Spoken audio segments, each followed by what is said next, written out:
نحمده ونصلي ونسلم على رسوله النبي الكريم الحنين الرؤوف الرحيم أما بعد أعوذ بالله من الشيطان الرجيم بسم الله الرحمن الرحيم قل هو الله أحد الله الصمد لم يلد ولم يولد ولم يكن له كفوا أحد صدق الله مولانا العظيم مولاي صل وسلم دائما أبدا على حبيبك خير خلق كلهم اللهم صل على سيدنا محمد وعلى آله وأصحابه وبناته وعشاقه أجمعين۔ صد بار شکر اس پیدا کرنے والی ذات کا جس کی عنایت کردہ توفیق اور فضل و کرم سے اس دور مصروف اور دور پرفتن میں ماہ رمضان المبارک کے بابرکت ایام کی مقدس ترین گھڑیاں وقت فجر مجھے اور آپ کو منہاج القرآن کے زیر اہتمام 5 روزہ دروس عرفان القرآن میں شرکت کا اعزاز حاصل ہو رہا ہے۔ بفضلہ آج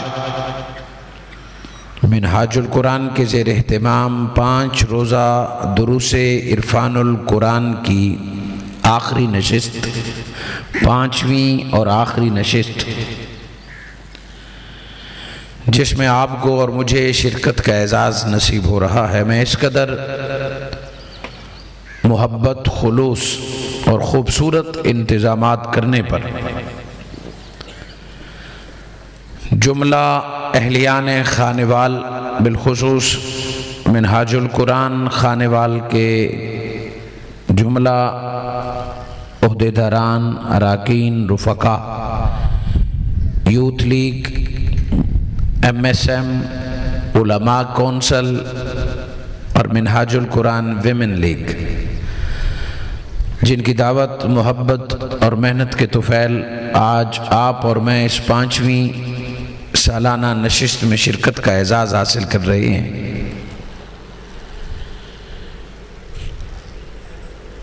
گزشتہ 4 دنوں میں سادات اعظام، معزز علماء کرام، معززین علاقہ اور آج بھی اسی طرح ان کی سرپرستی اور موجودگی میں ہمارا موضوع ہے عقیدہ توحید۔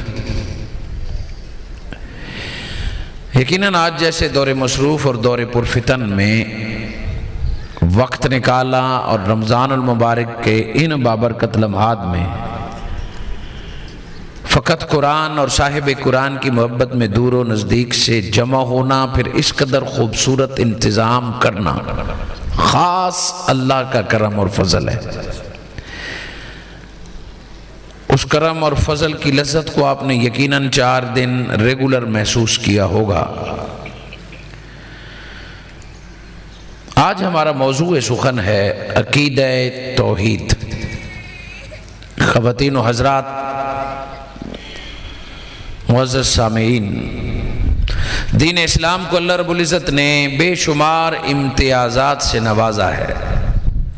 من جملہ امتیازات میں سے سب سے اہم امتیاز یہ ہے کہ دین اسلام بیک وقت اعمال اور عقائد کا مجموعہ ہے۔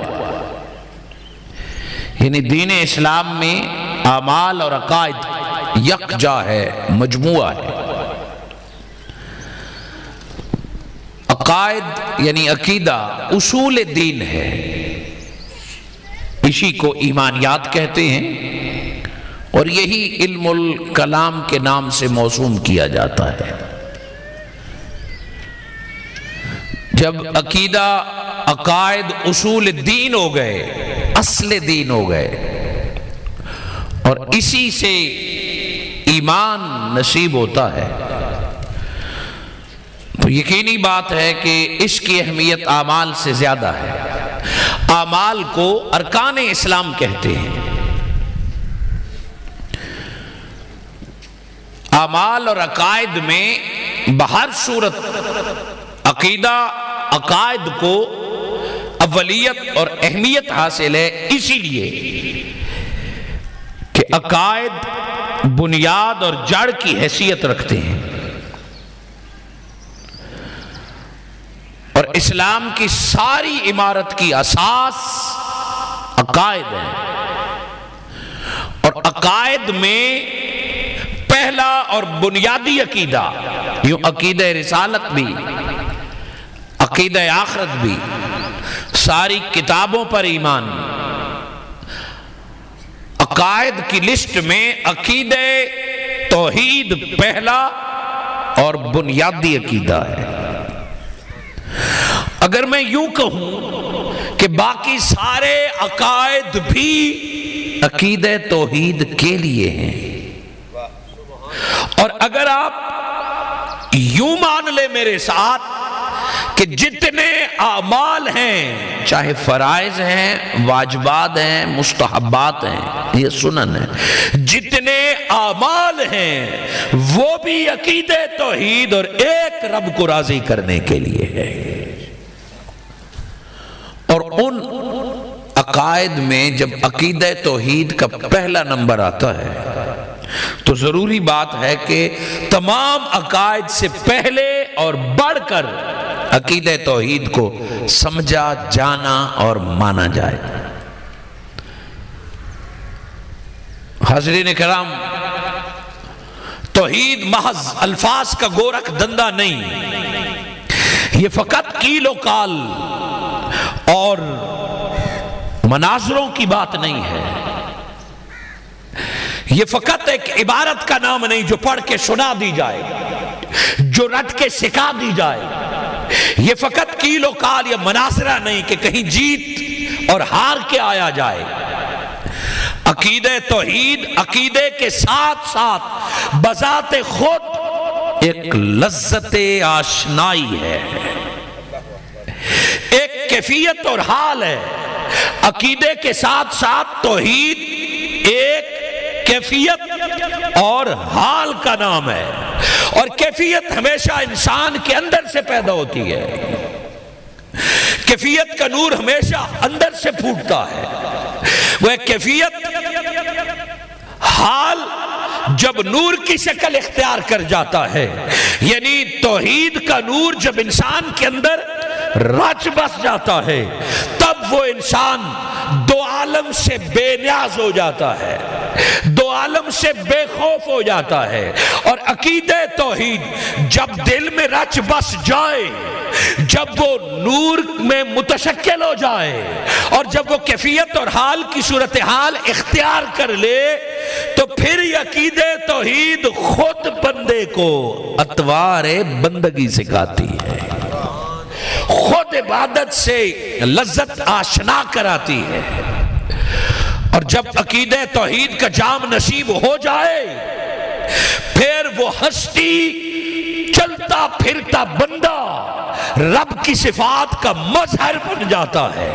وہ عقیدہ توحید جب خود سمجھ لے، جب عقیدہ توحید کی کیفیت اور حال اس پر طاری ہو جائے، جب عقیدہ توحید کا جام اسے نصیب ہو جائے، پھر عقیدہ توحید پہنچانے کے لیے فقط وہ لفظوں کا سہارا نہیں لیتا، فقط تقریروں سے مناظروں سے وہ عقیدہ توحید نہیں سمجھاتا۔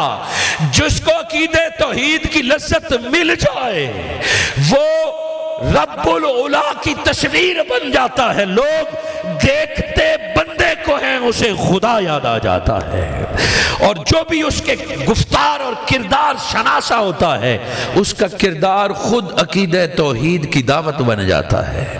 اس سے ملنے والا محسوس کرتا ہے کہ میں رب کے قریب ہو رہا ہوں، اس سے سننے والا محسوس کرتا ہے کہ میرے دل میں کچھ اتر رہا ہے، اس کا کردار توحید کی پھر گواہی دیتا ہے۔ اور اس سے ملنے والا شخص محبت اور قربت وہ بھی اللہ کی محسوس کرتا ہے۔ حاضرین مکرم، اس دور زوال میں جہاں کئی طرح کے زوال کا ہم شکار ہیں، وہاں عقیدہ توحید بھی فقط کیل و کال اور مناظروں کا حصہ بن گئی ہے۔ عقیدہ توحید کا بیان کیفیت اور حال سے خالی ہو گیا، اور جب عقیدہ توحید ایک حال کے بغیر بیان کیا جائے گا تو فساد اور بگاڑ کی وجہ بنے گا۔ بڑے بوجھل دل کے ساتھ مجھے یہ لفظ کہنے پڑ رہے ہیں اور آپ کو سننے پڑ رہے ہیں کہ عقیدہ توحید تھا بکھری ہوئی انسانیت کو ملانے کے لیے، مگر آج عقیدہ توحید کے نام پر مسجدیں جدا بن رہی ہیں۔ آج عقیدہ توحید کی بنیاد پر فرقے بن رہے ہیں۔ آخر کیوں؟ اور آپ یہ تسلیم کریں گے کہ آج ہمارے جلسوں، ہمارے کانفرنسز، حتیٰ کہ عرس میلاد اور ہمارے جمعہ کے خطبوں میں توحید کا موضوع رہا ہی نہیں ہے۔ سننے سنانے والے دین ہی نہیں رہے کہ کوئی توحید سننے کے لیے آ رہا ہے، کوئی سنانے کے لیے آ رہا ہے۔ آپ کو دو طرح کے حوال نظر آئیں گے، دو طرح کے طبقات بیان کرنے والوں میں بھی۔ یہ ریپیٹ ختم ہو سکتی ہے تو ختم کریں۔ سننے والے بھی دو طرح کے ہیں اور سنانے والے بھی دو طرح کے ہیں۔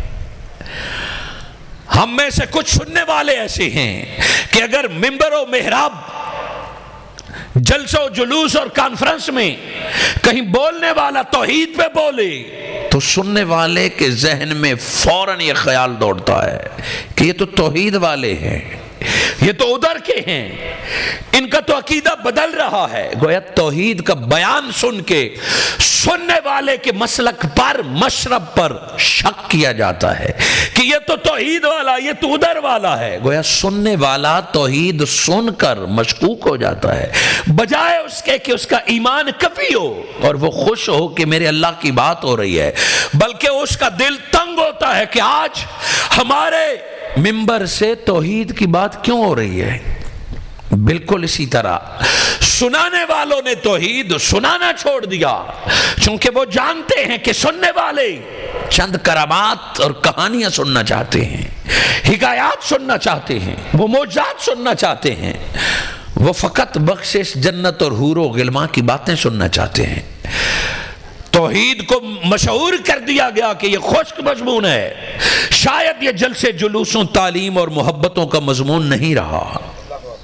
یہ تو سننے سنانے دونوں طرف، اور دوسری طرف بھی حقیقت یہی ہے کہ جب توحید بیان کی جا رہی ہو تو اس وقت تک توحید کا درس پورا ہی نہیں ہوتا جب تک اولیاء اللہ کی ممبر پر بے ادبی نہ کی جائے، جب تک اللہ والوں کے مقام کا انکار نہ کیا جائے۔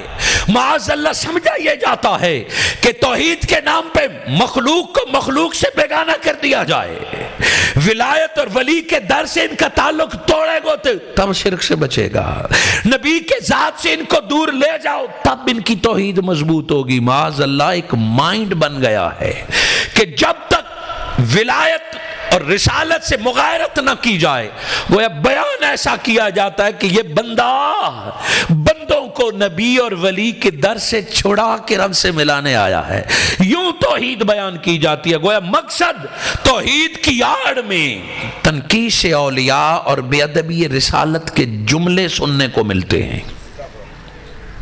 دونوں طرف یہی وجہ ہے کہ وہ کیفیت اور حال سے یہ موضوع محروم ہو گیا ہے اور لوگوں کی ان میں دلچسپی نہیں رہی۔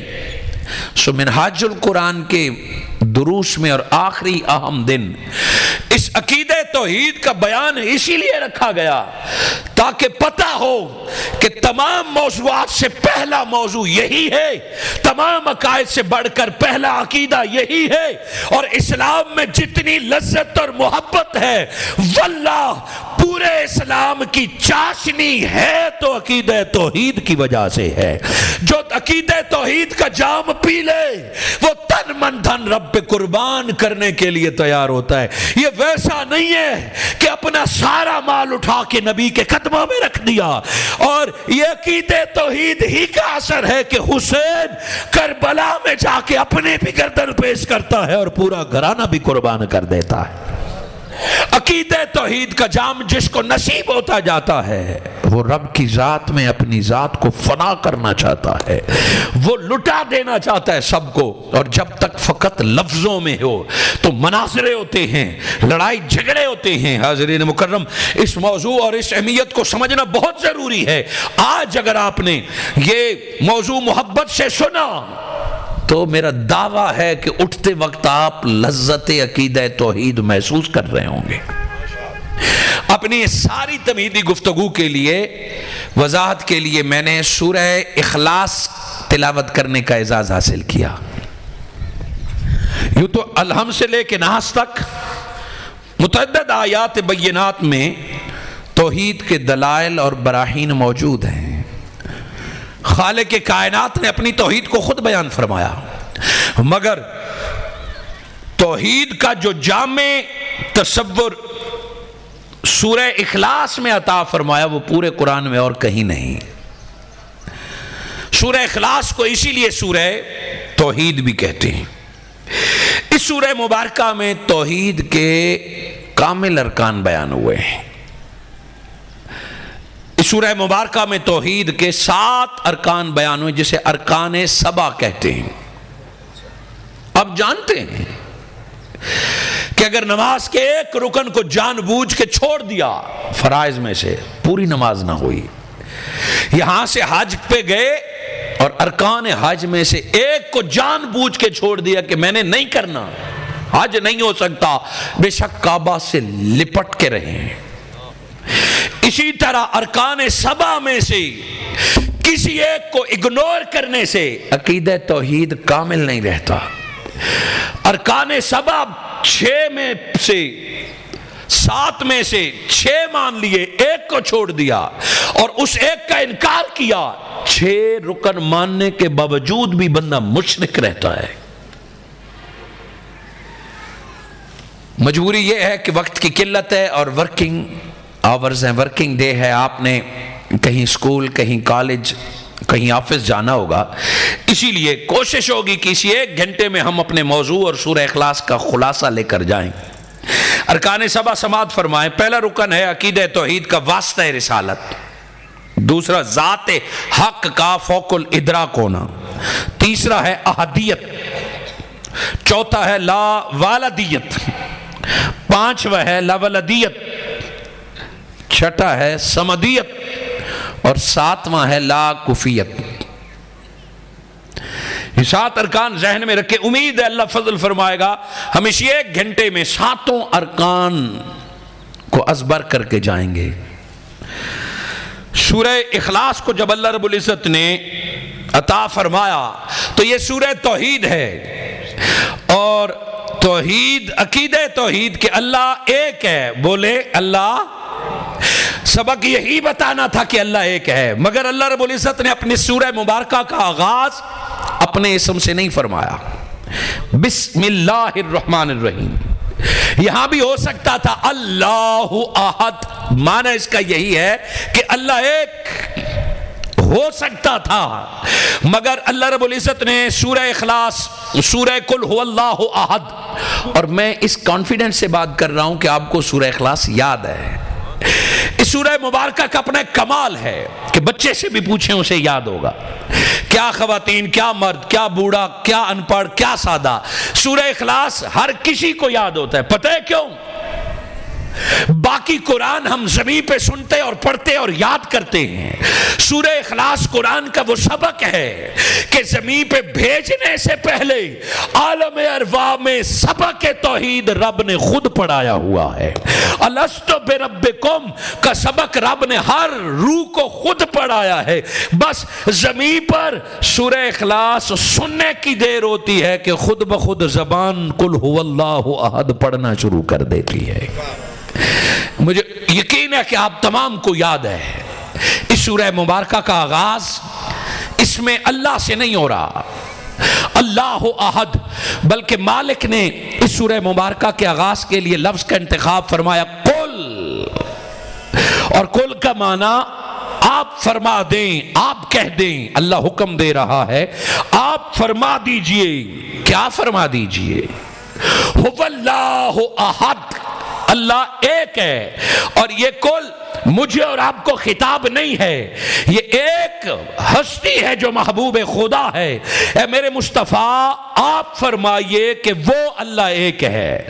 گویا اللہ جل مجدہ نے توحید کا آغاز اپنے اسم سے نہیں کیا، مصطفیٰ کو حکم دے کے کیا ہے۔ قل آپ فرمائیے کہ وہ اللہ ایک ہے۔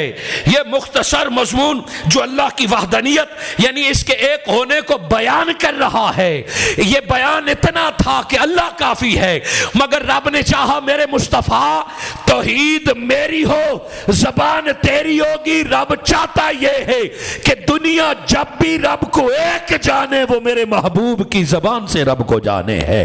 رب فقط یہ نہیں چاہتا کہ اللہ کو بندے جانے اور ایک جانے، رب فرما رہا ہے کہ مجھے ایک جانو۔ فقط یہ مقصد نہیں، رب چاہتا یہ ہے جو مجھے جانتا ہے پہلے وہ زبان شناس مصطفیٰ ہو جائے۔ رب نے اپنی توحید عطا کرنے کے لیے پہلے در مصطفیٰ کا رستہ دکھایا ہے۔ کل پیارے آپ فرما دیں کہ اللہ ایک ہے۔ اللہ رب العزت کے ایک ہونے کا مضمون اتنا بلند ہے کہ عام زبان کا انتخاب نہیں کیا میرے مصطفیٰ، یہ اتنا مضمون بلند ہے کہ رب توحید بیان کرنا چاہتا ہے تو اس کے لیے انتخاب آپ کی پیاری زبان کا فرمایا ہے۔ آپ فرما دیجئے کہ اللہ ایک ہے۔ قل هو اللہ احد، آپ فرمائیے کہ اللہ ایک ہے۔ کوئی رب کو پانا چاہتا ہے، کوئی رب سے ملنا چاہتا ہے، اللہ نے اپنا ایڈریس مسجد کا نہیں بتایا، اللہ نے اپنا ایڈریس کعبے کا نہیں بتایا، رب نے جام توحید پینے کے لیے جو میکدہ بتایا ہے، یہ نہیں فرمایا کہ مسجد رب کا پتہ ہے، یہ نہیں فرمایا کہ کعبہ میں رب ملے گا۔ کل کہہ کہ اللہ نے در مصطفیٰ بتایا ہے کہ اللہ کو ملنے کا ایک ہی پتہ ہے۔ کل کہہ کے رسول کی طرف متوجہ کیا ہے کہ تم ادھر ادھر رب کی تلاش کے لیے نہ بھاگو، اور اے توحید کا پیغام یہ ہے کہ تم در مصطفیٰ تک پہنچو، جس کو در مصطفیٰ نصیب ہو جائے رب اسی کو مل جاتا ہے۔ کل کہہ کے اللہ نے بندہ خدا کو در مصطفیٰ کا رستہ دکھایا ہے۔ وہ عقیدہ توحید کے لیے اللہ رب العزت نے پہلے عقیدہ رسالت کا ذکر فرمایا ہے۔ آخر کیوں؟ اللہ جل مجدہ نے فرمایا آپ فرما دیں کہ وہ اللہ ایک ہے۔ ایسا کیوں؟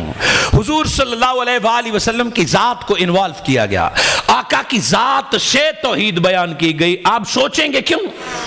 اس کے بغیر کیا نہیں ہو سکتا تھا؟ پورا قرآن ہر جگہ قل نہیں ہے۔ عقیدہ توحید جو سمجھایا جاتا ہے کہ اللہ ایک ہے، اور یہ میرا جملہ ذرا بھاری ہوگا مگر آپ نے توجہ سے سننا ہے، بسا اوقات اللہ کو ایک ماننے سے بھی بندہ موحد نہیں ہوتا، رب کو ایک ماننے والے بھی مشرک ہوتے ہیں۔ بڑی توجہ، ایک شرک تو وہ ہے نا کہ تم نے قبر کو چوم لیا تو مشرک، تم نے بندے کے ہاتھ کو چوم لیا تو مشرک، اس پر بعد میں بات کریں گے۔ اگر اللہ کو ایک بھی مان لیا، جان لیا، پھر بھی شرک کا شائبہ ہے، وہ کیا؟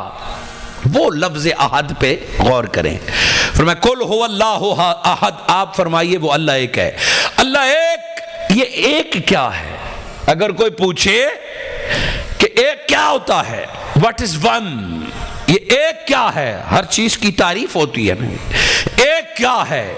سو ایک کی تعریف اگر انسان سے علم العادات سے پوچھیں گے، ریاضی میں ایک ہے نا، ریاضی اور سائنس سے پوچھیں گے ایک کیا ہے، تو ریاضی اور سائنس جو ایک کی تعریف بتاتی ہے، علم العادات میں جو ون ایک کی تعریف ہے وہ ہے نصف الاثنین واحد، کہ دو کے آدھے کو ایک کہتے ہیں، بات سمجھانی مقصود ہوتی ہے نا طالب علم کو. سو علم الاعداد اور ریاضی جو ایک کی تعریف کرتے ہیں، ریاضی اور علم الاعداد تو انفینٹی کی بھی تعریف بتاتے ہیں کہ زیرو کی بھی کوئی اہمیت ہے، وہ بھی تعریف کے بغیر نہیں ہے. سو یہ ایک کیا ہوتا ہے؟ ریاضی بتاتی ہے کہ نصف الاثنین، دو کے آدھے کو ایک کہتے ہیں. پھر اس کی دوسری جہت سے تعریف ہے کہ دو آدھوں کو ملانے سے جو وجود میں آتا ہے وہ ایک ہوتا ہے، دو نصف کو ملانے سے جو وجود میں آتا ہے وہ ایک ہوتا ہے. یہ ریاضی والا ایک ہے. پھر فلسفہ اپنے ایک کا تعارف کراتا ہے. پھر جس سے پوچھیں گے وہ ایک کی اپنی ایک تعریف بتائے گا. میں کچھ آپ کے سامنے رکھتا ہوں، آپ اور میں ہزار افراد کی تعداد میں بیٹھے ہیں، مرد ہیں، سینکڑوں کی تعداد میں خواتین ہیں. آپ اور میں بیٹھے ہیں، جب ہم افراد گنیں گے تو ہم ہوں گے ہزار. اور کوئی پوچھے گا یہ کون ہے تو کہیں گا انسان. تو اس نوع جنس کی جب بات ہوگی تو یہاں ایک انسان بیٹھے ہیں، دوسرا کوئی نہیں. ہم ہیں تو ہزار کا مجمع مگر ایک انسان ہے. جنات ہوں گے ہمیں نظر نہیں آتے، فرشتے ہیں ہمیں نظر نہیں آتے، مگر ہزار انسان بیٹھے ہیں.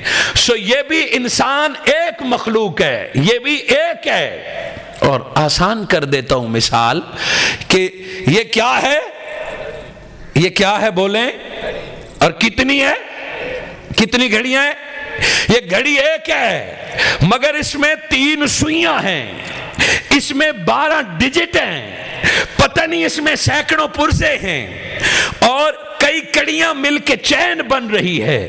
بہت سارے اجزاء سے مل کے یہ ایک بنی ہے. میں لاکھوں دلیلیں دوں کہ اس میں 3 سوئیاں، آپ کہیں گے گھڑی تو ایک ہے، اس میں 12 ڈیجٹ ہے، گھڑی تو ایک ہے، اس میں کئی کڑیاں ہیں. سو کئی اجزاء مل کے ایک وجود میں آتا ہے، کئی افراد مل کے ایک وجود میں آتا ہے، 2 مل کے ایک وجود میں آتا ہے. جب آپ نے واحد، ون اور ایک کی تعریف سن لی تو سن، اگر رب کو ایک جانا ریاضی سے پوچھ کے کہ اللہ ایک کیسے ایک ہے، اگر یہ جانا کہ 2 کا آدھا ایک ہوتا ہے یا 2 نصف ملانے سے، اگر ذاتی علم، ذاتی ریسرچ اور ادراک پہ اللہ کو ایک جانا، فرمایا میرے مصطفیٰ اس سے پہلے کہ یہ رب کو ایک سمجھنے میں غلط ہو جائے، رب ایک ہے مگر ریاضی والا ایک نہیں، رب ایک ہے مگر جنس والا ایک نہیں، رب ایک ہے مگر نو والا ایک نہیں. اعضاء بن کے یہ انگلیاں، یہ ہاتھ، یہ بازو، یہ سینہ، یہ سر، یہ عضو ملتے ہیں تو ایک انسان وجود میں آتا ہے. اللہ اجزاء سے پاک ہے، اللہ اعضاء سے پاک ہے، اللہ تجزی سے پاک ہے.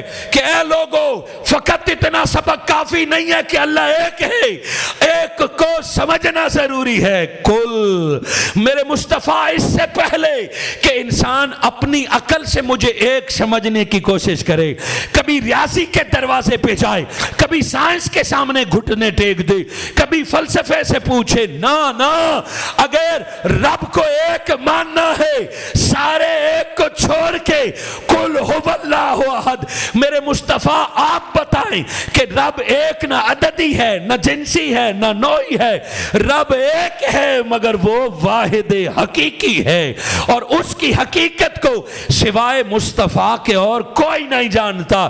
سو کسی اور کی وحدانیت کے درس پر توجہ نہیں دینی. آپ فرما دیں کہ اللہ ایک ہے، حضور کو کہہ کے اپنی حقیقت بتائی کہ اللہ ایک حقیقی ہے، اور ہمیں کہا کسی اور سے مت پوچھنا، جب بھی پوچھنا ہے تو اس سے پوچھنا جو اپنی نگاہوں سے ایک ہونا دیکھ آیا ہے. معراج کی رات بلا کے خالق کائنات نے اپنے مصطفیٰ کو اپنی ذات کا ایک ہونا بتایا ہے کہ ان سے پوچھئے جو شاہد بھی ہیں، جو مشہود بھی ہیں. قل هو اللہ احد. جس جملے تک میں آپ کو لانا چاہتا تھا، توحید عربی گرامر کے لفظ سے یہ باب تفعیل کا مصدر ہے. توحید باب تفعیل کا مصدر ہے. اور لغت کے اعتبار سے توحید کا معنی ایک کرنا ہے، ایک کرنا ہے۔ وحدہ سے مشتق ہے اور اسی سے واحد مشتق ہے جس کے معنی ایک ہونا ہے، مگر یہاں اللہ رب العزت نے لفظ استعمال فرمایا احد۔ قل هو اللہ، آپ فرما دیجئے کہ وہ اللہ احد ہے، ایک ہے۔ اب جہاں تک میں آپ کو لانا چاہتا تھا وہ یہ جملہ ہے کہ ذاتی علم اور تحقیق کی بنیاد پر خالق کی پہچان ایمان نہیں ہے۔ حضرت ابو بکر صدیق سے لے کے آج تک اور قیامت تک ذاتی ریسرچ، علم اور تحقیق کی بنیاد پر رب کو پہچانا، یہ علم وحدانیت ہے، عقیدہ توحید نہیں۔ علم وحدانیت، عقیدہ توحید تب بنے گا جب زبان مصطفیٰ سے سن کے اللہ کو ایک مانیں گے۔ پہلے سے بھی اللہ کو ایک مانتے ہیں، عیسائیوں کی صورت میں یا یہودیوں کی صورت میں یا دین حنیف کی صورت میں، وہ کافی نہیں ہے۔ فرمایا تم جانتے ہو اللہ ایک ہے، مگر عقیدہ توحید وجود میں تب آتا ہے کہ زبان مصطفیٰ کو مان کر اللہ کو ایک مانو گے تو ایمان نصیب ہو جائے گا۔ سو بنا حضور کی نسبت کے وہ نالج آف توحید ہے۔ اللہ کے ایک ہونے کا علم اور بات ہے اور اللہ کو ایک ماننے کا علم اور بات ہے۔ حضور کی زبان سے اللہ کو ایک مانا تو عقیدہ توحید کی صورت میں ایمان نصیب ہو گیا۔ یہاں تک بات آپ کو مشکل لگ رہی ہوگی، مگر آگے اس سے بات آسان ہو جائے گی۔ کوئی میری اس گفتگو کی قرآنی دلیل مانگنا چاہتا ہے تو آئیے، پہلے تو میں نے قل کا سبق آپ کے سامنے رکھا، قل آپ فرما دیں کہ وہ اللہ ایک ہے۔ ابھی اسی قل کی قرآنی دلائل میں آپ کے سامنے رکھتا ہوں۔ سورہ بقرہ، اللہ جل مجدہ نے اپنے ایک پیغمبر کا ذکر فرمایا۔ قرآن مجید فرقان حمید میں اللہ رب العزت نے سورہ بقرہ آیت نمبر 133 حضرت سیدنا یعقوب علیہ السلام پر جب ظاہری طور پر موت کا وقت آیا، آخری گھڑیاں آئیں، سو قرآن مجید فرقان حمید کہہ رہا ہے ام کنتم شہداء اذ حضر یعقوب الموت، کہ تم اس وقت موجود تھے، آپ موجود تھے، اس وقت کو یاد کرو جب یعقوب علیہ السلام پر موت آئی۔ جب آخری گھڑیاں ہوتی ہیں اور اللہ کسی اولاد کو یہ دکھ کے دن نہ دکھائے کہ باپ کا سر جھولی میں ہو اور باپ دنیا سے رخصت ہو رہا ہو، ماں دنیا سے رخصت ہو رہی ہو اور اولاد اس کے آس پاس، یہ بے بسی کا عالم کہ انسان چاہتے ہوئے بھی اپنی سانسیں اپنی ماں کو نہیں دیکھ سکتا، وہ اپنی زندگی دیکھ کے اپنے باپ کو نہیں بچا سکتا۔ خود میرے آقا صلی اللہ علیہ وآلہ وسلم اپنی اماں جان کے ساتھ ننہال سے نکلے، ددہال نہیں پہنچے، درمیان رستے میں 6 سالہ محمد مصطفیٰ کی جھولی میں آپ کی ماں دنیا سے رخصت ہوتی ہے۔ یہ درد بھلائے نہیں بھلائے جاتے۔ قرآن اس کیفیت کو بیان کر رہا ہے۔ یعقوب علیہ السلام کا آخری وقت تھا اور اس قال لبنی ہے، ان آخری سانسوں میں یعقوب علیہ السلام نے اپنے بیٹوں سے کہا، ذرا تصور کیجئے کہ وہ آخری سانسیں جب بیٹے اور باپ دونوں کو پتا ہو کہ بابا رخصت ہو رہے ہیں، کیا کیفیت ہوگی۔ اس قال لبنی ہے، یعقوب علیہ السلام نے اپنے بیٹوں سے سوال کیا، دنیا سے ظاہری طور پر پردہ کرنے والے باپ اور نبی نے بیٹوں سے سوال کیا، کیا ما تعبدون من بعدی، میرے بیٹو میرے بعد کس کی عبادت کرو گے۔ سوال پہ تو غور کریں، یعقوب علیہ السلام پوچھ رہے ہیں میرے بعد کس کی عبادت کرو گے۔ معاذ اللہ، کیا یعقوب علیہ السلام کو بیٹوں پر یقین نہیں ہے، یا یعقوب علیہ السلام اپنی تربیت سے مطمئن نہیں ہے کہ میرے بعد پتہ نہیں میرے بیٹے شرک کریں گے، راہ حق اور توحید سے ہٹ جائیں گے۔ یعقوب علیہ السلام نے سوال کیا، ما تعبدون من بعدی، میرے بچوں میرے بیٹو میرے بعد کس کی عبادت کرو گے۔ سادہ سا جواب بنتا تھا، اللہ، یہی توحید ہے، مگر بیٹوں نے اپنی زبان پر اللہ کا اسم مبارک نہ لایا۔ وہ بیٹے جانتے تھے کہ بابا کیا سننا چاہتے ہیں، وہ بیٹے جانتے تھے کہ بابا کا سینہ اس آخری وقت میں کیا سن کے ٹھنڈا ہوگا۔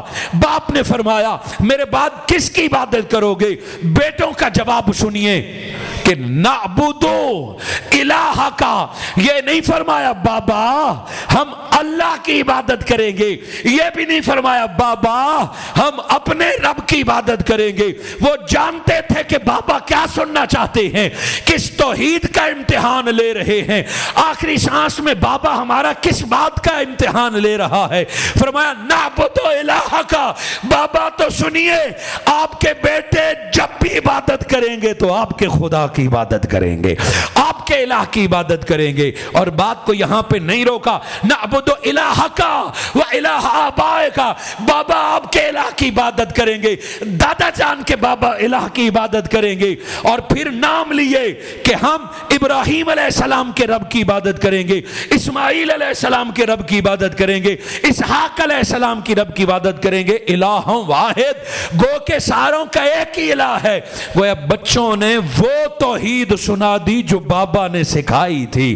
یعقوب علیہ السلام نے سوال کیا، بیٹوں نے جواب دیا، اور باپ تو مطمئن ہو گیا، مگر رب کو یہ انداز اتنا پسند آیا کہ بات 1000 سال پہلے کی تھی، اسے قرآن کا حصہ بنا دیا۔ گویا باپ تو خوش ہوا، میرا رب بھی بڑا خوش ہوا، میرا رب بھی اتنا خوش ہوا کہ اسے قرآن کا حصہ بنا دیا۔ گویا بتا دیا کہ لوگوں فقط ایک رب کو ماننا یہ کامل عقیدہ توحید نہیں، رب چاہتا یہ ہے کہ جب بھی رب کو ایک مانو، ساتھ اس کے محبوب مصطفیٰ کا ذکر بھی کرتے رہو۔ وہ عقیدہ توحید کامل تب ہوتا ہے جب انبیاء علیہ السلام کا ذکر ساتھ ہو۔ آج ہمیں ڈرایا جاتا ہے کہ جب رب کا ایک ہونا بتایا جائے تو ڈرایا جاتا ہے کہ اگر تمہیں کسی غیر کا تصور آیا تو تمہاری توحید ٹوٹ جائے گی، تم مشرک ہو جاؤ گی۔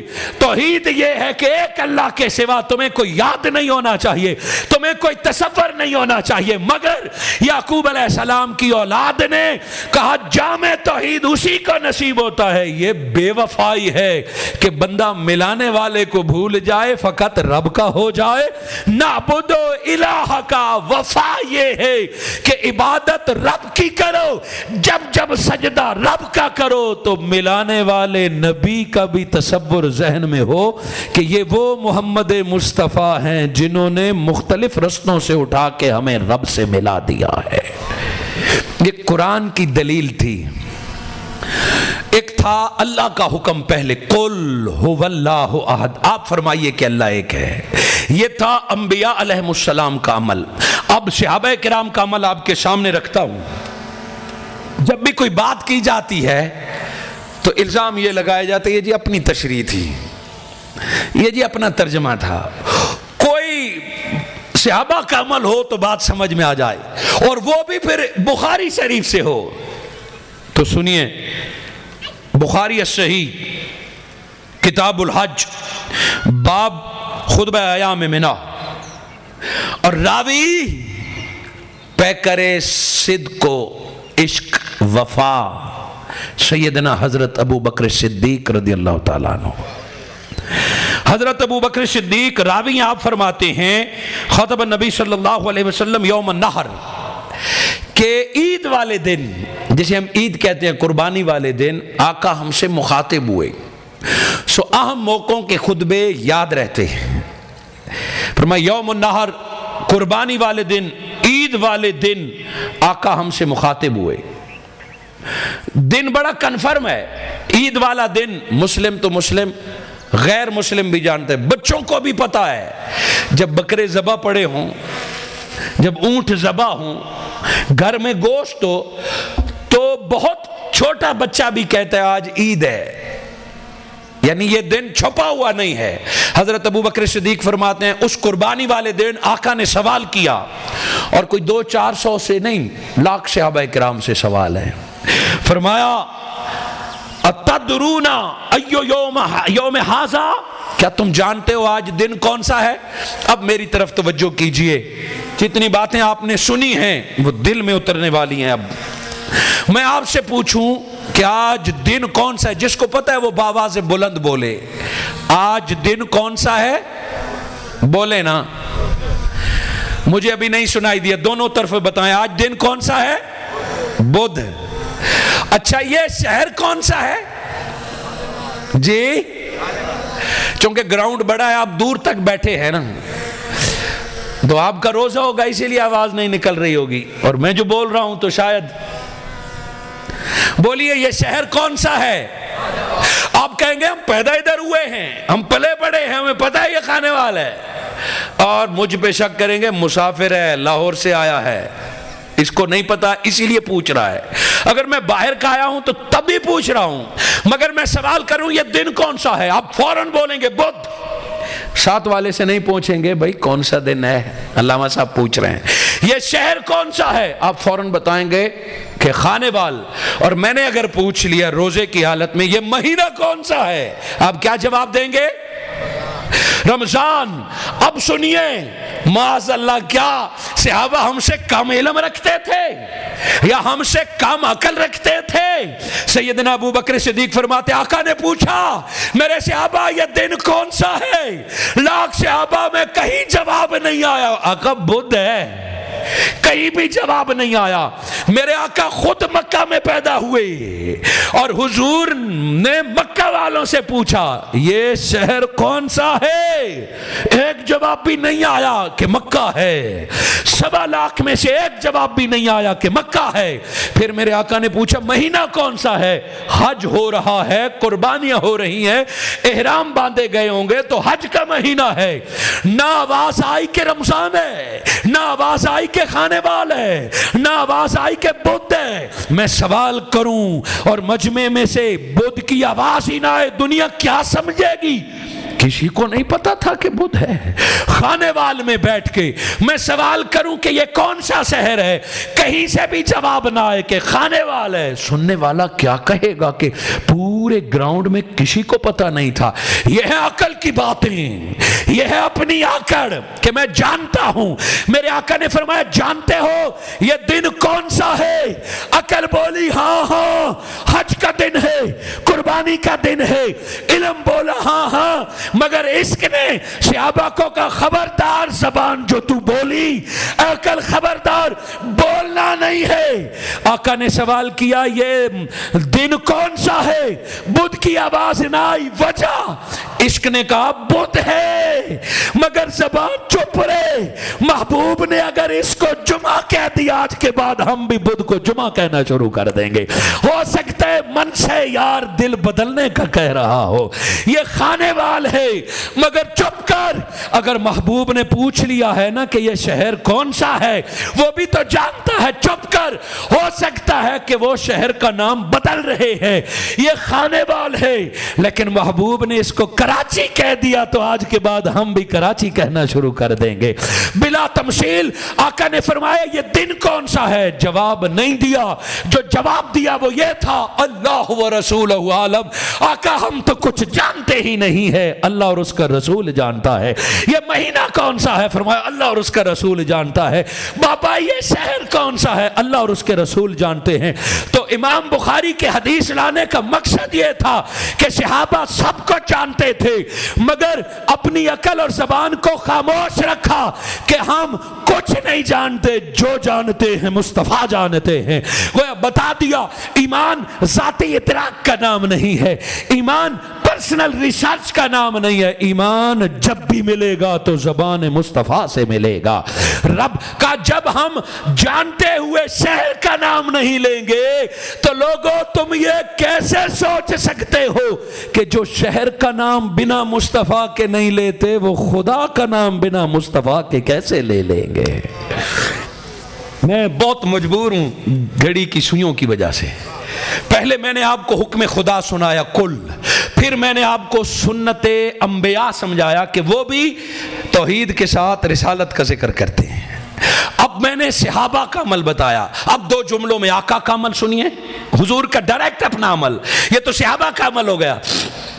آقا کا عمل، اللہ رب العزت نے جب پہلا جلسہ توحید کرنے کو حکم دیا، یہ بھی ایک جلسہ تھا نا، پہلا جلسہ روئے زمین پر جب دعوت کا منعقد ہوا اللہ کے حکم پر ہوا کہ آپ دعوت توحید دیں مگر پہلے اپنے خاندان والوں کو اکٹھا کریں۔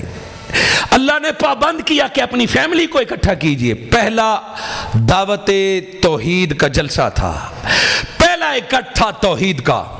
سارے خاندان کو جمع کیا اور بتانا یہ تھا کہ اللہ ایک ہے۔ میرے آقا سٹیج پہ آ گئے ایک بلند پہاڑی ٹیلے پر، اور پوری قوم جمع ہو گئی، ایون کہ ابو لہب بھی آ گیا، چھوٹے بڑے سب آ گئے۔ میرے آقا صلی اللہ علیہ وآلہ وسلم نے پوچھا، بتانا یہ تھا کہ اللہ ایک ہے، مگر اس جلسے توحید، اس تبلیغ اور دعوت کا آغاز بتانا یہ تھا کہ اللہ ایک ہے، مگر میرے آقا نے پوچھا مجھے جانتے ہو؟ بتانا یہ تھا کہ اللہ ایک ہے، مگر پوچھا یہ کہ مجھے جانتے ہو؟ گویا دنیا کے توحید، امت مصطفیٰ کے توحید کے پہلے جلسے میں بتا دیا کہ جب بھی رب کا بتانا ہو پہلے مصطفیٰ کا پوچھ لینا ہے۔ جو مصطفیٰ کو جانے گا رب خود اس کے دل میں سما جائے گا۔ وہ دعوت تبلیغ کہ آج تمہاری دعوتوں میں اثر کیوں نہیں ہے، آج تمہاری تبلیغ دلوں میں کیوں نہیں اترتی؟ مسئلہ یہ ہے کہ تم بات کا آغاز اللہ سے کرتے ہو، کبھی بھی سمجھ میں نہیں آئے گا اسلام۔ تم بات کا آغاز مصطفیٰ سے کرو، سارا اسلام خود سمجھ آ جاتا ہے۔ تم مصطفیٰ کی ذات سمجھا سکتے ہو، تم در مصطفیٰ تک بندے کو لے آؤ، جامع توحید اسے خود بخود نصیب ہو جائے گا۔ میرے آقا نے پوچھا مجھے جانتے ہو؟ فرمایا ہاں آپ صادق اور امین ہے۔ میرے آقا نے فرمایا میں اگر کہوں کہ اس پہاڑ کے پیچھے سے حملہ ہونے والا ہے تو مان جاؤ گے؟ آنکھ کہتی ہے کیوں مانوں، مجھے تو لشکر نظر نہیں آتا۔ کان کہتا ہے میں کیوں مانوں، مجھے تو گھوڑوں کے ٹاپوں کی آواز نہیں آ رہی۔ مگر ایک تعلق ہے، ایک نسبت ہے، ایک اعتبار ہے جو 40 سال میں قائم ہوا ذات کا۔ قرآن 40 سال پہلے نہیں آیا، رب نے ذات مصطفیٰ کو بھیجا، کہا خبر بعد میں دیں گے، پہلے خبر دینے والے سے تعلق جڑ تو جائے۔ اگر اخبار اور چینل اتھینٹک ہو تو اس کی ہر خبر پر اعتبار کیا جاتا، اور اخبار لوکل ہو تو اس کی بات پر اعتبار نہیں کیا جاتا۔ توحید ایک خبر ہے اور مصطفیٰ خبر دینے والے ہیں، پہلے دینے والے پر اعتبار کرو۔ آقا نے فرمایا میں کہوں حملہ ہو رہا ہے مان جاؤ گے؟ کہا مان جائیں گے۔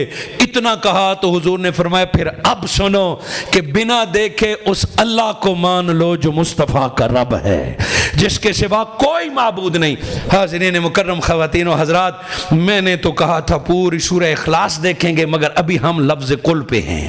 چلو آگے بڑھتے ہیں۔ یہ لفظ کل میں اتنی لذت ہے کہ اتنے کئی اور گھنٹے بیٹھ جائیں صرف کل کی بات ختم نہ ہو، کہ کل آپ فرما دیں وہ اللہ ایک ہے۔ پچھلی میری ساری گفتگو کو اگر ایک جملے میں سمیٹنا چاہیں تو جملہ سنبھال لیجئے کہ عقیدہ توحید خود عقیدہ رسالت کا واسطے کا طالب ہے۔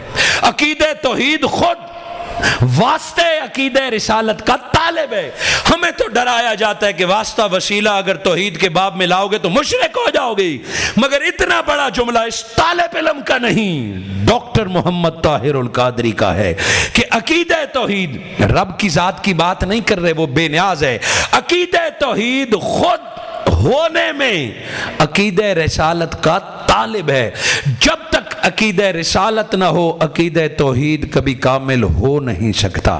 کل اگلی بات سے بات وضاحت ہو جائے گی۔ آخر تک میں سننا چاہتا ہوں کل کے بعد لفظ کیا آتا ہے؟ کل بولے نا، کل ہو اللہ، کل کے بعد آتا ہے ہوا، یہ ہے ضمیر، آگے ہے اللہ کا نام۔ یہ بھی ہو سکتا تھا، علماء کرام تشریف فرما ہیں، کل آپ فرما دیجئے اللہ احد، اللہ ایک ہے، مگر اللہ نے اپنے نام سے پہلے فرمایا ہوا، آپ فرما دیجئے وہ اللہ ایک ہے۔ اب توجہ کیجئے کہ یہ اور وہ، this and that، ہاذا اور ہوا، قریب کے لیے ہے ہاذا، قریب کے لیے this، قریب کے لیے یہ، اور دور کے لیے ہے that، دور کے لیے ہوا، غائب کے لیے ہوا۔ وہ جو آنکھ سے اوجھل ہو وہ ہے، جو ہاتھ کی پہنچ سے دور ہو وہ ہے، جو پاس ہو وہ یہ ہے۔ اب بتائیے اللہ دور ہے کہ قریب ہے؟ بولے اللہ ہر جگہ موجود ہے، صرف مکہ میں نہیں، بولیے خانے وال میں اللہ ہے کہ نہیں ہے؟ مسجد میں، بازار میں، ہر جگہ اللہ ہے۔ بتائیے اس وقت اللہ ہمارے ساتھ ہے یا نہیں ہے؟ یہ گراؤنڈ تو اپنی جگہ پہ اللہ رب العزت نے فرمایا نحن اقرب الیہ من حبل الورید، میں تو تمہاری شاہراگ سے بھی زیادہ قریب ہوں، میں تمہاری شاہراگ سے بھی زیادہ قریب ہوں۔ جب رب شاہراگ سے زیادہ قریب ہے تو بتائیے پھر ہوا کیوں ہے؟ وہ کیوں ہے؟ جب وہ قریب ہے تو ہاضا ہونا چاہیے، دس ہونا چاہیے، دیٹ نہیں ہونا چاہیے، ہوا نہیں ہونا چاہیے، چونکہ وہ قریب ہے۔ رب ہے قریب، مگر فرمایا میرے مصطفیٰ آپ فرمائیں ہوا۔ سنبھال لیں اس کو، لے جائیں نیچے، لے چلو بیٹے نیچے چلو۔ قل ہوا، آپ فرما دیجئے وہ اللہ ایک ہے۔ بہت توجہ چاہوں گا، آپ توجہ ادھر رکھیں جی۔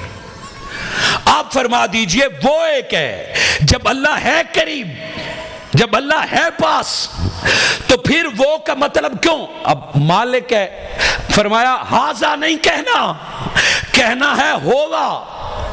ہوا بود مکانی کے لیے ہے یا ہوا غائب کے لیے ہے؟ اللہ تو قریب ہے۔ اب یہ بات مشکل میں نہیں ڈالوں گا، آسان سی ایک مثال سے سمجھاؤں گا، اگر پوری توجہ کریں گے تو سمجھیے۔ یہ میں کہوں یہ پھول، جب میں نے کہا یہ پھول، یہ درخت، جب میں نے کہا یہ درخت، اتنی کہنے کی دیر ہے، دیکھیے ہر نگاہ اس درخت کو دیکھنا شروع ہو گئی کہ پتہ نہیں اس میں کیا بات ہے، کہ علامہ صاحب نے کہا یہ درخت، کوئی کہے گا یہ درخت گرین ہے، کوئی کہے گا نہیں یہ اصلی نہیں ہے۔ عقل خود بخود شروع ہو جائے گی، اس پہ کوئی پھل نہیں لگتا، اس کی چھاؤں ہی نہیں ہے، اس کی خوشبو ہی نہیں ہے۔ میں نے کہا یہ درخت، ایک گھنٹے سے بول رہا ہوں، آپ کی آنکھوں میں آنکھیں ڈال کر میں باتیں کر رہا ہوں، اور ایک بار کہا یہ درخت، مجھے چھوڑ کے آپ درخت تکنا شروع ہو گئے اور خود سوچنا شروع ہو گئے یہ کا نقصان تھا یہ درخت۔ اور اگر میں کہوں وہ گوشہ درود یا وہ مینار پاکستان یہ کہا، تو آپ نے مجھے چھوڑ کر پھول اور درخت کو تکنا شروع کر دیا ہے۔ جب میں نے کہا وہ مینار پاکستان، وہ گوشہ درود، تو آپ اور بھی میری طرف متوجہ ہو گئے، چونکہ وہ یہاں نہیں ہے، وہ لاہور میں ہے، وہ آپ کی آنکھ کو نظر نہیں آ رہا، اسے آپ چھو نہیں سکتے۔ جب میں نے کہا وہ گوشہ درود یا وہ مینار پاکستان، اب اور بھی میرے طرف متوجہ ہو گئے، کین ہو گئے، پتہ نہیں کیا بتانے لگے ہیں گوشہ درود کیا ہے، پتہ نہیں آگے کیا کہنے لگے ہیں مینار پاکستان کیا ہے۔ وہ کہہ کے میں نے ذکر تو مینار پاکستان اور گوشہ درود کا کیا، مگر آپ نے توجہ میری طرف کر لی۔ اب میں کہوں گا کہ گوشہ درود ایک محل کا نام ہے جو ڈاکٹر محمد طاہر القادری نے درود پڑھنے والوں کے لیے بنایا ہے۔ وہاں 24 گھنٹے درود بھیجا جاتا ہے، وہاں ہر وقت آقا کے اس کی باتیں کی جاتی۔ جتنا میں کہوں گا آپ مجھے سنیں گے، گوشہ درود کو نہیں ڈھونڈیں گے۔ مینار پاکستان لاہور میں ہے، آپ مینار پاکستان نہیں ڈھونڈیں گے، میرے لبوں کی طرف دیکھیں گے بلا تمثیل۔ رب نے فرمایا کل میرے مصطفیٰ ڈائریکٹ میری ذات کی بات نہ کیجئے، فرمائیے کل ہوگا کہ وہ اللہ ایک ہے۔ اے اللہ ایسے کیوں؟ رب چاہتا ہے کہ ذکر رب کا ہو، چہرہ مصطفیٰ کا ہو جائے، ذکر اللہ کا ہو، نظر چہرہ مصطفیٰ پہ رہے، توجہ مصطفیٰ پہ رہے۔ ارے توحید یہ نہیں ہے کہ توجہ رب کی طرف رہے، توحید یہ ہے توجہ مصطفیٰ کی ہو، عبادت خدا کی ہو۔ کل ہوا کہہ کے شاعر نے اس کو کس محبت کے لفظوں میں بند کیا ہے۔ شاعر نے فرمایا کہ خود تو پردے میں رہا، سامنے تصویر محمد کر دی۔ میرے مصطفیٰ میں ہوا تھا، ہوا ہوں اور ہوا رہوں گا، میں ہمیشہ پردے میں رہوں گا۔ جس نے بھی مجھے تکنا ہے اسے تجھے تکنا ہوگا، جس نے مجھے سننا ہے اسے تجھے سننا ہوگا۔ کل ہوا کہہ کے پھر نسبت رسالت کی طرف توجہ دلائی، اور اب فرمایا اللہ احد۔ قل آپ فرما دیں وہ اب آیا اللہ ایک ہے. ایک کا معنی میں نے سمجھا دیا تھا. اب فرما دیجئے کہ وہ اللہ ایک ہے. اب علماء کرام کی نظر یہاں جو لطیف نقطہ ہے کہ یہاں اللہ نے اپنا اسم مبارک اللہ، یہ جو اسم جلالت ہے یہ الہ سے ہے، اور الہ کا معنی معبود. جب بھی عبادت کی بات آئی ہے تو اللہ نے اپنا ذکر تنہا کیا ہے. الہم واحد لا الہ الا ہو، لا الہ الا اللہ، کہ اس کے سوا کوئی معبود نہیں. جب بات عبادت کی ہوگی تو اللہ نے ہمیشہ عبادت میں اپنا ذکر تنہا کیا ہے. کسی اور کی عبادت نہیں ہوگی، کسی اور کی عبادت نہیں ہو سکتی، حتیٰ کہ نبی کی بھی نہیں. عبادت صرف اللہ کی، اور یہ توحید ہے. اللہ رب العزت نے یہاں اپنا اسم ذکر کیا کہ اللہ کے سوا کوئی معبود نہیں. گویا الہکم الہ واحد، تمہارا معبود ایک ہے. یہاں جو پتے اور راز کی بات ہے کہ الحم سے لے کے ناس تک اللہ رب العزت نے اپنی کئی صفات بیان کی. جب ہمیں بتایا جاتا ہے کہ اللہ ایک، تو ساتھ کہا جاتا ہے کوئی ناصر نہیں، کوئی مددگار نہیں، کوئی داتا نہیں، کوئی غوث نہیں. ساروں کا انکار کر دیا جاتا ہے کہ اللہ ایک ہے، اللہ کے سوا کوئی مددگار نہیں، اللہ کے سوا کوئی سننے والا نہیں. یہ بتایا جاتا ہے، مگر سنو رب نے ایسا نہیں فرمایا. رب نے سوایا اللہ کے سوا کوئی معبود نہیں، باقی وہ اتنا مہربان ہے، خود رحمان ہے، زمین پر بھی محمد کو رحیم بنا کر بھیجا ہے. خود رب ہے، ماں جیسی ہستی کو بھی رب بنا کر بھیجا ہے. خود حاکم ہے، تمہیں بھی حاکمیت کی صفات دے کے بھیجا ہے. خود پاک ہے، تمہیں بھی طہارت دے کے بھیجا ہے. کبھی فرمایا احکم الحاکمین، کبھی فرمایا خیر الرازقین، کبھی فرمایا سمیع بصیر. وہ رب نے بتایا کہ توحید یہ نہیں ہے کہ اللہ کے سوا سب کا انکار کر دو، اللہ کے سوا کوئی اور معبود نہیں، باقی وہ اتنا مہربان ہے کہ قدم بقدم تمہارے لیے مددگار پیدا فرما دیے. علم عالم کے دروازے پہ رکھ دیا، ارے ولایت ولی کے دروازے پہ رکھ دی ہے، دین نبی کے دروازے پہ رکھ دی ہے، صحت طبیب کے دروازے پہ رکھ دی ہے. دوں گا میں مگر حکیم کے پاس جانا پڑے گا، علم دوں گا میں مگر عالم کے پاس جانا پڑے گا، دین ہے من اللہ مگر مصطفیٰ کے در پر جانا پڑے گا. گویا یہاں قل هو اللہ احد، تمہارا معبود ایک ہے، اور اس وحدہ لا شریک نے زمین پر تمہارے لیے بہت مددگار پیدا فرمائے ہیں. چونکہ وقت قلیل ہے تو اگلا آیت مجھے بتائیے تاکہ مجھے آسانی ہو جائے. قل هو اللہ احد، آگے کیا ہے؟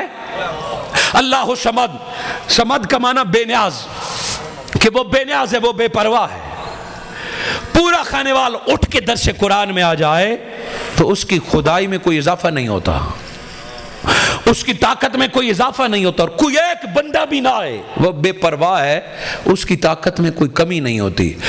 پوری دنیا کے انسان مسلمان ہو جائے پھر بھی وہ اللہ اکبر، اور ساری دنیا بالکل انکار کر دے، اسے پھر بھی کوئی پرواہ نہیں.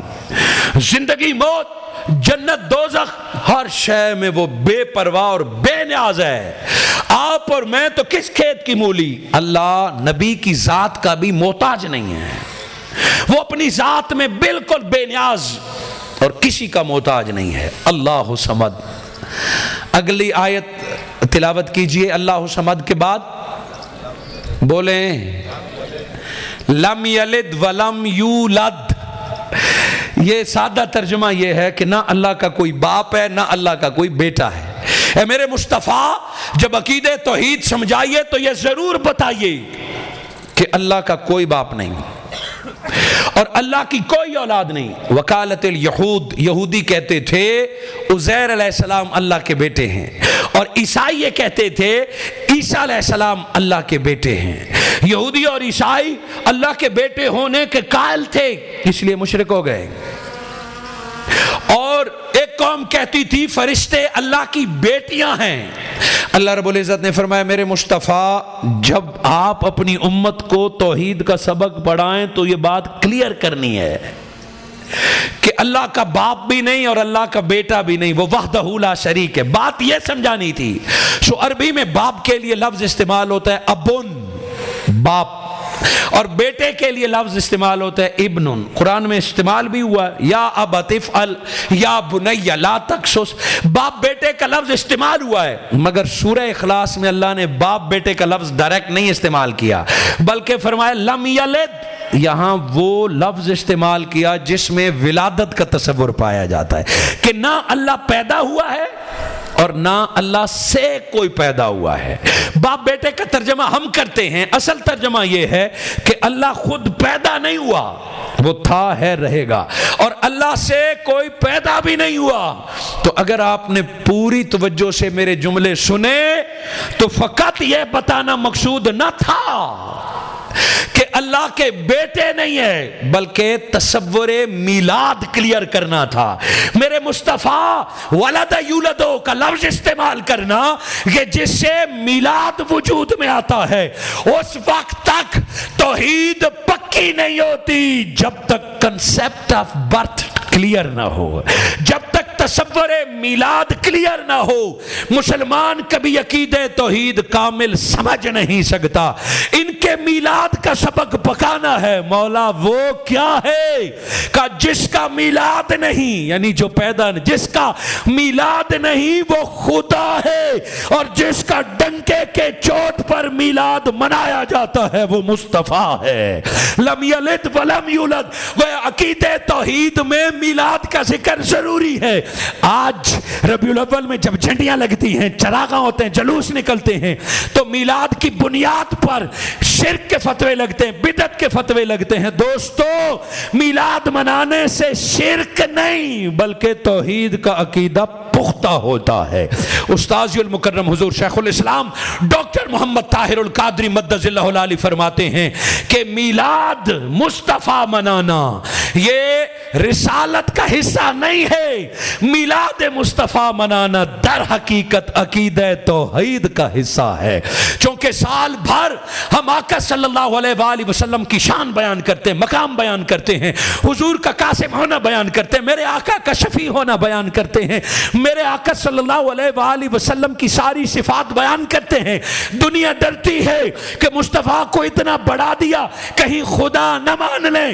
جھنڈیاں لگا کے، چراغاں کر کے، مٹھائیاں بانٹ کے بتاتے ہیں، شان بھی وج گج کے بیان کریں گے.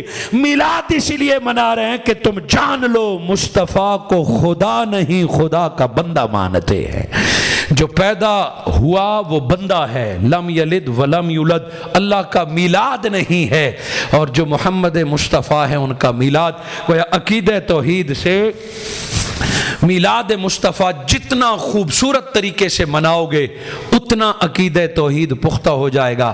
کنسپٹ آف برتھ ڈے جتنا احسن انداز میں بندگی کا ہوگا. آگے آخری آیت کیا ہے بولیں؟ ولام. بس یہ محبت سے سنیں اور بات ختم. وَلَمْ يَكُنْ لَهُ كُفُوًا أَحَدٌ. آج آخری دن ہے. آج 4 دن سے آپ اللہ کے حضور قرآن اور صاحب قرآن سی محبت کی خیرات لینے آئے ہیں. یہ آخری دن ہے اور یہ آخری پیغام سماعت فرماتے جائیے کہ وَلَمْ يَكُنْ لَهُ كُفُوًا أَحَدٌ. اس میں اللہ کے ایک ہونے کا ذکر نہیں ہے. لفظ احد سے کئی لوگ غلط فہمی میں مبتلا ہو جاتے ہیں. اس میں ایکویلٹی کا بیان ہے، احدیت کا بیان نہیں ہے کہ کوئی اللہ کا ہمسر نہیں ہے. معزز خواتین و حضرات، اگر جملہ ہوتا کہ اللہ کے سوا کوئی ہے ہی نہیں، جیسے ہمیں توحید کا سبق پڑھایا جاتا ہے کہ اللہ کے سوا کوئی ہے ہی نہیں، کوئی داتا، کوئی غوث، کوئی مددگار، کوئی، ہاں عقیدہ یہی ہے کہ اللہ نہ دے تو کوئی نہیں دے سکتا. کچھ مبالغہ اس طرف بھی ہوتا ہے. اگر کوئی کہے کہ اللہ بیٹا نہیں دے گا داتا صاحب دے دیں گے کہ وہ مشرک ہے. کوئی کہے گا کہ اللہ صحت نہیں دیتا طبیب دے دے گا تو وہ مشرک ہے. مگر اس آیہ مبارکہ کی ترتیب اور ترکیب پہ غور کریں. اللہ رب العزت نے فرمایا کوئی رب کے برابر نہیں. یہ نہیں فرمایا کہ رب کے سوا کوئی ہے ہی نہیں، ایک کے سوا کوئی ہے ہی نہیں، بلکہ فرمایا وہ جو کوئی ہے وہ ہے، اس کے ہونے کا انکار نہ کرنا۔ توحید یہ نہیں ہے کہ ساروں کا انکار کر دو، وہ جو کوئی ہے وہ ہے، کوئی کو اپنے مقام پہ رکھو، رب کے برابر نہ جانو تو وہ کوئی دنیا میں بھی مددگار ہے اور آخرت میں بھی مددگار ہے۔ اس کوئی کو رب کے برابر نہ جانو، وہ کوئی ماں کی صورت میں ہے، وہ کوئی باپ کی صورت میں ہے، وہ کوئی ولی کی صورت میں ہے، وہ علی کی صورت میں ہے، وہ نبی کی صورت میں ہے۔ اس کوئی کو اپنی شان دو، رب کے برابر نہ جانو تو وہ داتا بھی ہے، وہ غوث بھی ہے، وہ علی مشکل کشا بھی ہے، وہ ماں باپ جیسا پالن ہار بھی ہے۔ ہر ایک کو اپنا مقام دینا شرک نہیں ہے، شرک یہ ہے کہ علی کو رب کے برابر مان لیا، نبی کو رب کے برابر مان لیا، طبیب کو رب کے برابر مان لیا۔ برابر نہ مانو، طبیب کو اپنا مقام، ولی کو اپنا مقام، عالم کو اپنا مقام، علی کو اپنا مقام، نبی کو اپنا مقام۔ اپنے دائرے میں رہتے ہوئے جتنا علی علی کرو گے اتنا رب کے قریب ہوتے جاؤ گے۔ اپنے دائرے میں رہتے ہوئے جتنا ولی اللہ کرو گے اللہ کی رحمتیں تم پر نازل ہوگی، اور اپنے دائرے میں رہتے ہوئے جتنا محمد کریں دے گزر گئی، جتنا محمد کرو گے احد اتنے تمہیں اور اپنا قرب عطا فرماتا رہے گا۔ آج اس جامع تصور توحید کی ضرورت ہے۔ توحید کے نام پہ ہمیں اتنا ڈرایا گیا کہ اگر ہاتھ چوم لیا تو مشرک ہو جائے گا، پتھر چوم لیا تو مشرک ہو جائے گا۔ ہاں اگر کوئی خدا سمجھ کے حجر اسود کو بھی چومتا ہے تو وہ مشرک ہو گیا ہے۔ مگر خانے وال میں ایک شخص کونے میں بیٹھ کے پتھر آنکھوں پہ لگا رہا ہے، مفتی نے فتویٰ دے نہیں دیا، ٹھوک دیا، مشرک ہو گیا جی۔ میں نے خود دیکھا پتھر کو چوم رہا تھا، میں نے خود دیکھا یہ فلاں مرد کے قدموں میں سر رکھا ہوا تھا، دیکھ کر فتویٰ دے دیا۔ ارے اس سے پوچھتا صحیح، فتویٰ دینے والے نے پتھر اور خدا کو برابر جان کے فتویٰ دے دیا کہ میں نے اسے دیکھا تھا یہ پتھر چوم رہا تھا۔ پتھر پوچھنے والے بیچارے سے پوچھا نہیں، اس سے پوچھا کہ تجھ پہ فتویٰ لگا ہے شرک کا، کیا واقعی تو پتھر کو چوم کے آنکھوں پہ لگا رہا تھا؟ تو آنسو آ گئے۔ ہاں، جن کے پاس دولت ہے وہ تو مکہ چلے گئے، جن کے پاس پیسے تھے انہوں نے حج عمرہ کر لیا، میں غریب ہوں۔ میں نے اس دفعہ حاجی صاحب کو کہا میں نہیں جا سکتا، آتے وقت پتھر لے آنا، باقی عمر اسی پتھر کو چومتے ہوئے گزار لوں گا۔ نبی کے در سے ایک ذرہ اٹھا کے لے آنا، میں اسے چومنا چاہتا ہوں۔ ارے فتویٰ دینے والے، پہلے اسے عمل تو پوچھ۔ فتویٰ دیا کہ آج ایک بندے نے ایک بندے کے قدموں میں سجدہ دیا، وہ شرک کا شائبہ پیدا ہوا۔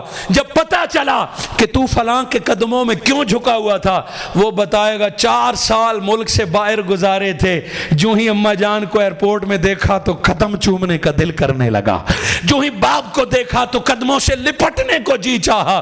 میں تو اماں جان کے قدموں سے لپٹا تھا، سجدہ نہیں کر رہا تھا۔ سو پتھر چومنے والا مشرک نہ ہوا، باپ کے قدموں میں سر رکھنے والا مشرک نہ ہوا، وہ دیکھنے والا خود مشرک ہو گیا کہ اس نے پتھر، فتویٰ لگانے والا خود اس نے پتھر اور خدا کو برابر جانا۔ سو منہاج القرآن اس توحید کی بات کرتی ہے جو فقط لفظوں کی بات نہیں ہے۔ توحید ایک لذت آشنائی کا نام ہے، توحید ایک نشے کا نام ہے، کیفیت کا نام ہے، اور یہ لذت آشنائی سوائے در مصطفیٰ کے اور کہیں بھی نصیب نہیں ہوگی۔ حضور شیخ الاسلام ڈاکٹر محمد طاہر القادری نے جب اس لذت توحید کو قلم بند فرمایا تو آپ نے کتاب لکھی، کتاب التوحید۔ میں ایک اٹھا لا، اس کے کم و بیش 1000 صفحات ہیں، کتاب التوحید۔ حضور شیخ الاسلام نے جب اس لذت، اس کیفیت اور اس حال کو قلم بند فرمایا تو 2 جلدوں پر کتاب توحید لکھی ہے۔ اسے آج سٹال سے خرید لیں، گیٹ پر لگا ہوا ہے، نہیں ہے تو بکنگ کرا لیں، اپنے گھر والوں اور بچوں کو سبقاً یہ توحید پڑھائیں۔ اگر آپ نے سچا اور سچا عقیدہ توحید پڑھا دیا تو آپ کی نسلوں کو کوئی توحید کے نام پر اغوا نہیں کر سکے گا، توحید کی محبت میں آپ کے بچوں کو کوئی دہشت گرد نہیں بنا سکے گا، توحید کے نام پر کوئی فرقہ واریت میں مبتلا نہیں کر سکے گا۔ یہ کتاب لیجئے اور اپنے بچوں کو ایک ایک حرف پڑھائیے، اور اگر عملاً لذت توحید دیکھنی ہے تو رمضان کے آخری دنوں میں حضور شیخ الاسلام اعتکاف بیٹھتے ہیں۔ پچھلے 40 برس سے حضور شیخ الاسلام اعتکاف بیٹھتے ہیں، آپ تنہا سفر شروع کیا اور پھر نصف لاکھ تک 40,000 تک لوگ 40,000 تک لوگ حضور شیخ الاسلام کے ساتھ بیٹھے. اعتکاف محلے کی مسجد میں بھی اچھا رہتا ہے، ثواب ہے، بہت سارے ثواب کے ساتھ. محلے کی مسجد میں اعتکاف کا فائدہ یہ ہے کہ شام کو گرم پکوڑے گھر سے آ جاتے ہیں، محلے سے تازہ فروٹ محلے والے خدمت کرتے ہیں کہ حاجی صاحب اور اعتکاف بیٹھیں جی، اچھی افطاری دے دیں. صبح اچھے پراٹھے لسی کے ساتھ دہی کے ساتھ پہنچ جاتے ہیں. یہ محلے کی مسجد میں بیٹھنے کا، اعتکاف بیٹھنے کا ایک فائدہ ہے. اور دن بھر ایک سفید چادر لگا کے اچھی نیند پوری ہوتی ہے، کوئی ڈسٹرب نہیں کرتا. یہاں حاجی صاحب اعتکاف پہ بیٹھے ہوئے ہیں، بندہ قرآن بھی پڑھ لیتا ہے، ثواب بھی کما لیتا ہے. کیا اعتکاف کا اتنا معنی ہے کہ چادر لگا کے ایک کونے میں 10 دن سو کے گزار لے یا لوگوں سے کٹ کے گزار لے؟ اعتکاف بھی ایک لذت آشنائی ہے. رب چاہتا ہے آ ذرا 10 دن دنیا کو چھوڑ کے میرے پاس آ تو صحیح. حضور شیخ الاسلام ڈاکٹر محمد طاہر القادری نے مکہ اور مدینہ کی طرح اجتماعی اعتکاف کا تصور دیا. پتہ ہے وہاں جامع توحید کیسے بٹتا ہے؟ رات کو جب تراویح کا وقت آتا ہے، ملک کے پاکستان اور باہر سے معروف قاری جب تراویح میں قرآن سناتے ہیں، آدھی رات بیت جاتی ہے. وہ لذت ہوتی ہے قرآن میں کہ سننے والا محسوس کرتا ہے جیسے قرآن کی رحمت اب نازل ہو رہی ہے. اور جب آدھی رات بیت جاتی ہے تو آدھی رات کے بعد مجدد رواں صدی، واقف رموز اوقاف، واقف رموز توحید و رسالت، مجدد رواں صدی حضور شیخ الاسلام ڈاکٹر محمد طاہر القادری خود قرآن بیان کرنا شروع کرتے ہیں، تفسیر بیان کرتے ہیں، محبت رسول بیان کرتے ہیں، اور ایسا ڈوب کے بیان کرتے ہیں کہ آنکھیں نم ہوتی ہیں، زبان پر ذکر جاری ہوتا ہے، سر جھک جاتے ہیں، حتیٰ مطلع الفجر، یہاں تک کہ اذان فجر ہو جاتی ہے. اور پھر سحری تیار آپ کے سامنے رکھی جاتی ہے.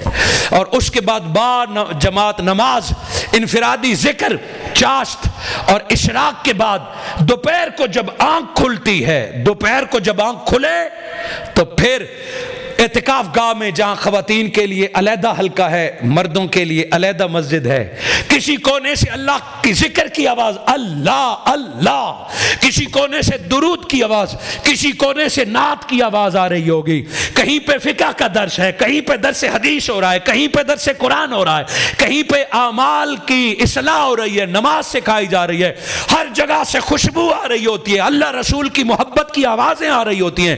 پھر بندے کی مرضی کہ وہ کہاں بیٹھنا چاہتا ہے. یوں تعلیم سیکھتے سیکھتے وقت افطاری آتی ہے، جب رب کی رحمتوں کا نزول ہوتا ہے، اکٹھے اجتماعی افطاری ہوتی ہے، رب کے حضور اپنا روزہ پیش کیا جاتا ہے، گناہوں کی معافی مانگی جاتی ہے، ذکر کیا جاتا ہے، آنکھیں نم ہوتی ہیں.